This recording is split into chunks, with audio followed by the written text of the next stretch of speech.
making sure children are healthy, safe, loved, ready to learn, succeeding in school and in life. This is Our Children, a program brought to you by the Children's Trust.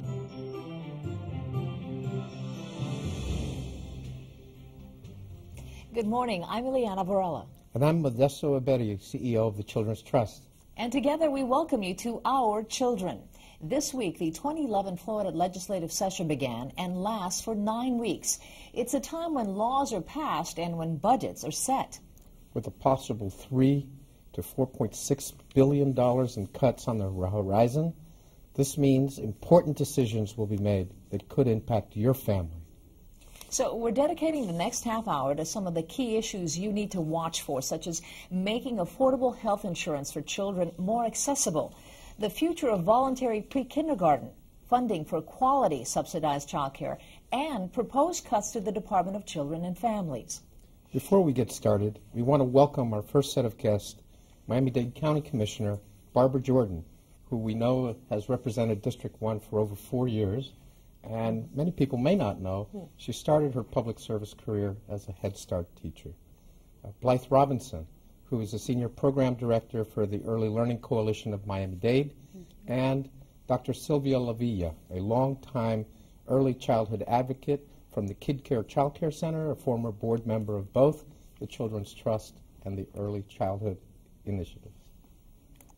Well, we want to welcome all of you for being with us. Thank you for having us. First, we want to address the importance of support for quality child care. Recently, the Children's Trust unveiled a public awareness campaign promoting its 5-star child care rating system. And this was something that was years in the making. And it's a system designed to improve the quality of child care. Right now, what we want to do is show you a public service announcement that came out of this to kind of help us frame our discussion. So take a look. Quality childcare is your child's start to a great future, so aim high. To prepare your kids to grow up to fulfill their dreams, the Children's Trust encourages you to ask your childcare provider if they're part of the Quality Counts program in Miami-Dade County. Quality Counts strives to improve quality in childcare by star rating providers on things like an atmosphere that promotes learning, teacher certification, student-teacher ratios, and so much more. To find a star-rated Quality Counts or accredited childcare provider near you, log on to thechildrenstrust.org or call 211. So, Blythe, we'll start off with you, with your experience at the Early Learning Coalition. Why is this sort of campaign important, targeting parents, the public, even state government, for them to care about quality daycare as opposed to thinking of it as a babysitting service for parents while they're at work?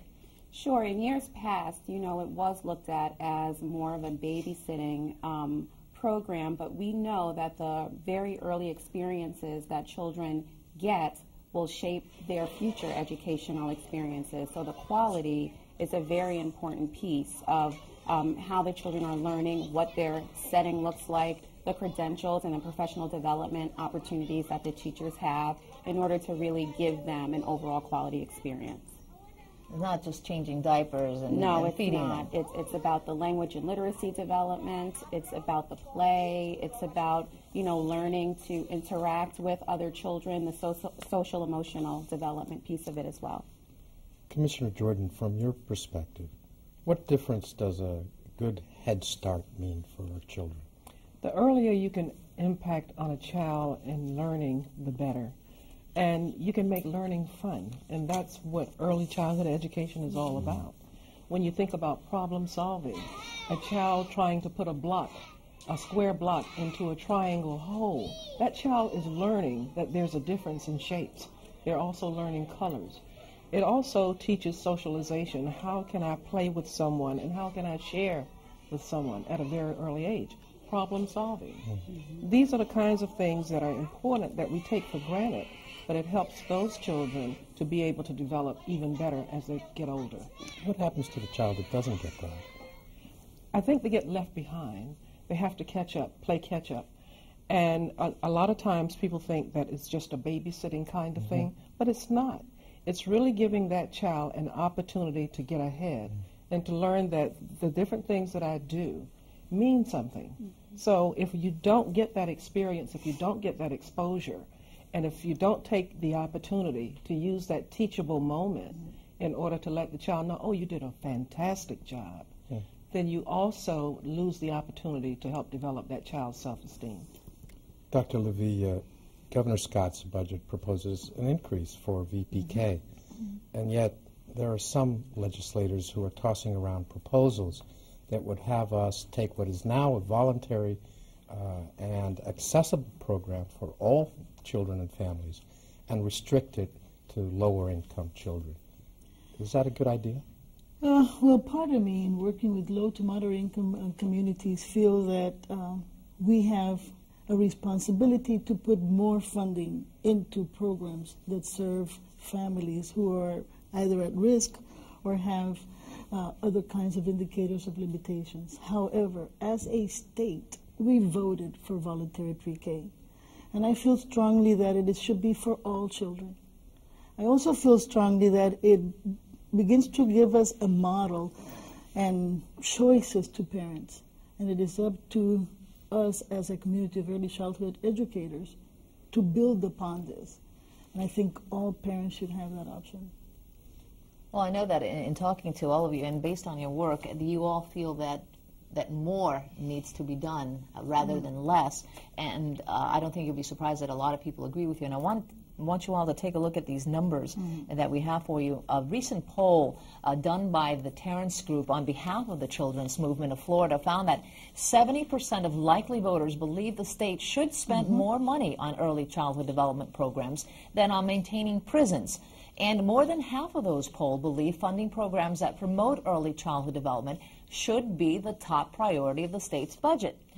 But despite these poll numbers, the reality is state funding is simply not there for many working families who cannot afford to pay for child care, high quality or otherwise. As the economy has worsened, the need for subsidized child care has increased. At last count, nearly 67,000 children in poverty are on a waiting list in Florida.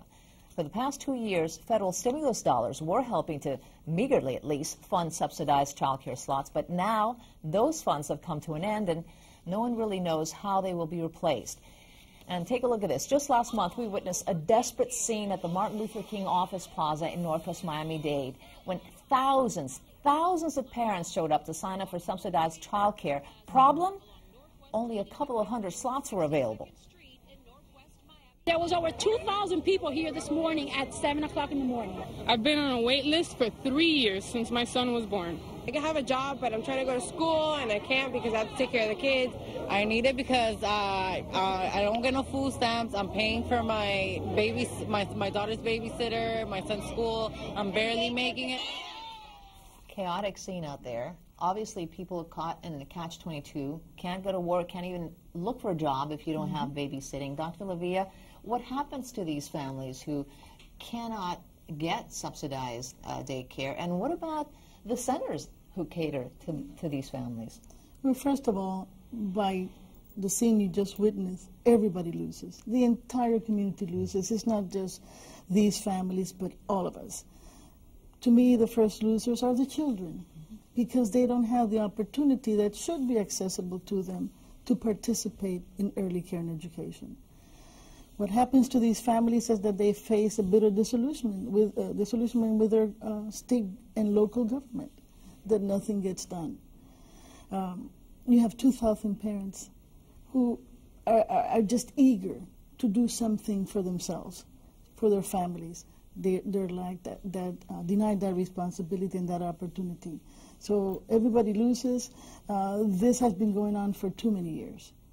It is not just now that our economy is a dismal state, but I've been in childcare for too long and know that we have had wait lists of 25,000, 30,000 right here locally over and over again.